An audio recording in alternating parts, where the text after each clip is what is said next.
একজন মানুষের চরিত্র, আদর্শ এবং মানবিকতা জানার জন্য আমি এই ভিডিওটি শোনার জন্য অনুরোধ করছি।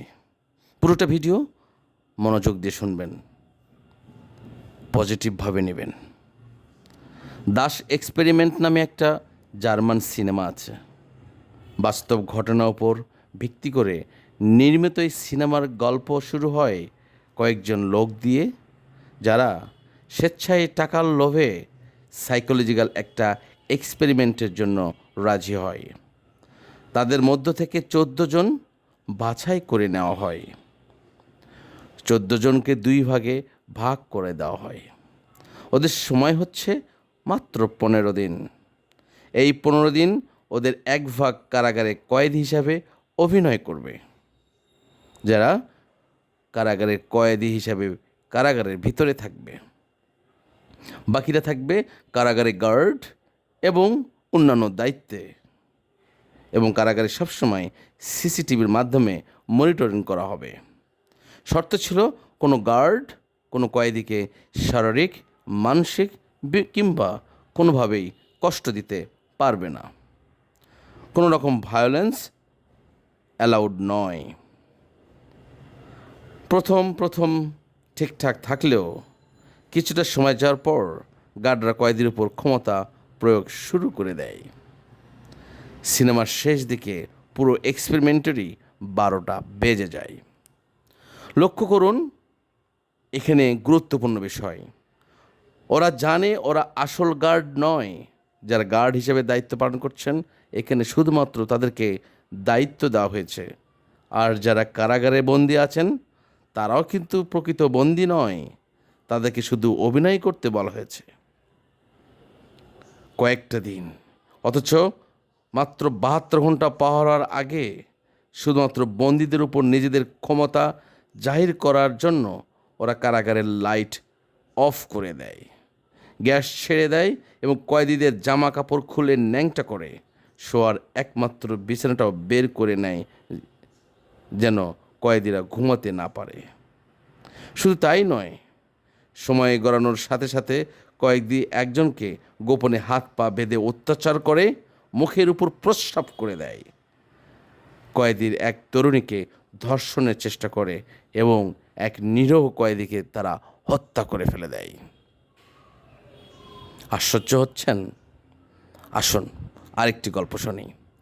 মারিয়া আব্রামোভিচ 1974 সালে তর্ক সাপেক্ষে পৃথিবীর সবচেয়ে ভয়ঙ্কর সত্যর মুখোমুখি দাঁড় করেছিলেন এই মানুষকে। সভ্য জগতের এই মানুষ একটা এক্সপেরিমেন্ট দিয়ে বিচার করা হয়েছিল। ওই এক্সপেরিমেন্টের নাম ছিল রিদম জিরো। লোকজনের ভক্তি একটা রুমের ভিতর মারিয়া স্ট্যাচুর মতন একা দাঁড়িয়েছিলেন। সামনে টেবিলে রাখা ছিল 72টা অপ্রাসঙ্গিক, অগুরুত্বপূর্ণ, একে অপরের সঙ্গে সম্পর্কহীন কিছু জিনিসপত্র, যেমন লিপস্টিক, রুটি, ছুরি, কেচি, পিস্তল, চাকু এবং আরও অন্যান্য জিনিসপত্র। বলা হয়েছিল রাত 8টা থেকে রাত 2টা পর্যন্ত এই 6 ঘন্টা রুমের ভিতরের মানুষগুলো যা ইচ্ছা তা করতে পারবে মারিয়ার সঙ্গে। অনুমতিপত্রে মারিয়া স্বাক্ষর দিয়েছিলেন। প্রথম 2.5-3 ঘন্টা মারিয়াকে ফুল দিয়েছিলেন, কেউ কেউ চুল আশ্রে দিয়েছিল, কেউ কেউ আদর করেছিল, ভালোবাসার প্রস্তাব দিয়েছিল। কিন্তু যতই সময় গড়ালো, তারা ততই হিংস্র হয়ে উঠল। শেষ 2 ঘন্টায় মারিয়াকে থাপ্পড় মারা হয়, পরনের জামা ছিঁড়ে নগ্ন করে দেওয়া হয়, ছুরি দিয়ে আঘাত করা হয়, এমনকি শেষ দিকে একজন পিস্তল দিয়ে মারিয়ার গলায় ঠেসে ধরে ট্রিগার টানতে যাচ্ছিল প্রায়। প্রশ্ন এখানে, মারিয়া ওদের কোনো ক্ষতি করেছিল কি? ওদের কারো জায়গা জমি নিয়ে কিংবা স্বার্থে কোনো আঘাত করেছিল মারিয়া? ওদের কাউকে তো থুতু মেরেছিল মারিয়া, লাথি দিয়েছিল, প্রতারণা করেছিল কিংবা কোনো মনে কষ্ট দিয়েছিল?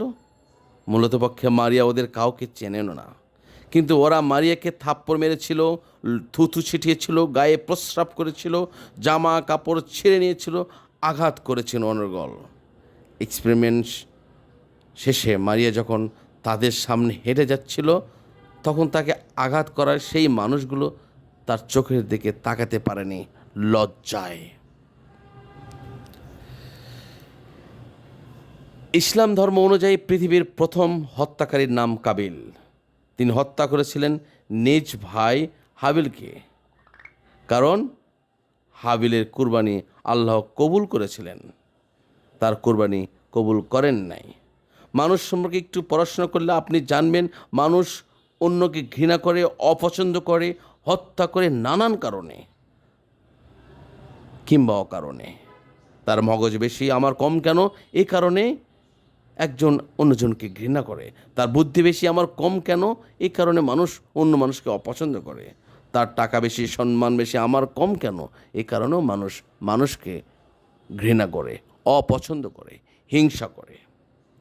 দাস এক্সপেরিমেন্ট কিংবা রিদম জিরো আপনাকে জানাবে, একটা মানুষ আর একটা মানুষকে বিনা কারণে ঘৃণা করে, অপছন্দ করে, হত্যা করতে আসলে কোনো কারণই লাগে না। মানুষ কোনো রকম কারণ ছাড়াই আরেকটা মানুষকে অপছন্দ করে, কেননা মানুষের স্বভাবই এমন। মানুষ কোনোদিনই শান্তিকামী ছিল না, বরং থাকবে না। এরা সবসময় হিংস্র, লোভী, বর্বর, অমানবিক এবং ভণ্ড। সুযোগের অভাবে সবাই মানুষ হবার চেষ্টা করে, একটা রূপ প্রকাশ করে, কিন্তু সৃষ্টিকর্তা প্রদত্ত যারা নবী, রাসূল, অলিয়া উলিয়া এবং অন্যান্য ধর্মাবলম্বীর যারা শ্রেষ্ঠ মানব, তারা সব কিছুর ঊর্ধ্বে তাদের দায়িত্ব পালন করেন। ধন্যবাদ সকলকে।